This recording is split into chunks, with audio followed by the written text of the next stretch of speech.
ભારતીય ટેસ્ટ ક્રિકેટના ઇતિહાસમાં પહેલી વખત કોઈ કેપ્ટનને આઈસીસી ટ્રોફી જીતાડ્યા બાદ ટીમમાંથી પડતો મૂકવામાં આવ્યો. જો આવું કરવું હોય તો જે તે વ્યક્તિને કેપ્ટન જ ન બનાવો, અને કેપ્ટન બનાવ્યા પછી આવી રીતે ટીમમાંથી તો ના જ કાઢી શકાય. આ શબ્દો છે નવજોતસિંહ સિદ્ધુના, જે ભારતના પૂર્વ ક્રિકેટર રહી ચૂક્યા છે. એમણે આ નિર્ણયની ટીકા કરી છે, કારણ કે રોહિત શર્માને સિડનીમાં રમાઈ રહેલી બોર્ડર ગવસ્કર ટ્રોફીની 5મી મેચમાં ટીમમાંથી પડતો મૂકવામાં આવ્યો. હવે એના પછી કેપ્ટન બનેલા બુમરાહે તો એવું કહી દીધું કે અમારી ટીમમાં ખૂબ એકતા છે અને કોઈ સ્વાર્થથી રમતું નથી, ટીમ માટે જરૂરી હોય એ બધું જ કરે છે. એટલા માટે રોહિત શર્માએ પોતે જ લીડરશિપ બતાવતા ટીમમાંથી બહાર રહેવાનો અને આરામ કરવાનો નિર્ણય લીધો. હવે આ વાત કેટલી સાચી અને કેટલી ખોટી એ તો આપણે જાણતા નથી, કારણ કે ડ્રેસિંગ રૂમમાં રોહિત શર્મા અને ગૌતમ ગંભીર વચ્ચે પણ તકરાર હોવાનું માનવામાં આવે છે. આ સિવાય સિનિયર ખેલાડીઓના ખરાબ પ્રદર્શનના કારણે ભારતીય ટીમનું ડ્રેસિંગ રૂમનું વાતાવરણ ખૂબ ખરાબ હોવાનું કહેવાય છે. ટૂંક સમયમાં રોહિત શર્મા, વિરાટ કોહલી અને રવિન્દ્ર જડેજા પાસે નિવૃત્તિ માંગવામાં આવે એવી પણ અટકળો ચાલી રહી છે. છેલ્લા ઘણા સમયથી રોહિત અને વિરાટ કોહલીનું પ્રદર્શન ખૂબ ખરાબ રહ્યું છે. ભારત ઘર આંગણે ન્યુઝીલેન્ડ સામે એ ટેસ્ટ સિરીઝ હારી ગયું અને સતત 18 શ્રેણી પછી પહેલી વખત આવી ખરાબ રીતે ભારત હાર્યું, અને એ પણ ક્લીન સ્વીપ થઈ.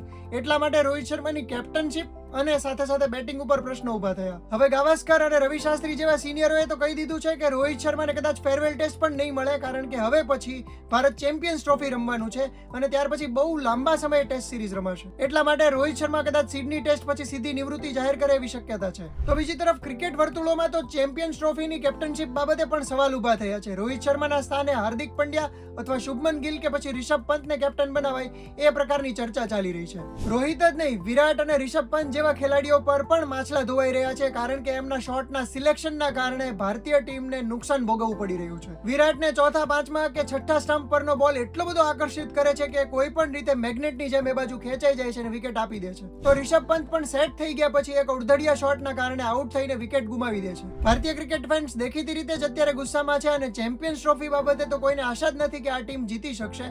તો આ સમગ્ર મામલે તમારું શું માનવું છે? ચેમ્પિયન્સ ટ્રોફીમાં કોણે કેપ્ટન રહેવું જોઈએ, અને શું રોહિત, રવિન્દ્ર અને વિરાટ કોહલીએ નજીકના સમયમાં ટેસ્ટમાંથી નિવૃત્તિ જાહેર કરવી જોઈએ?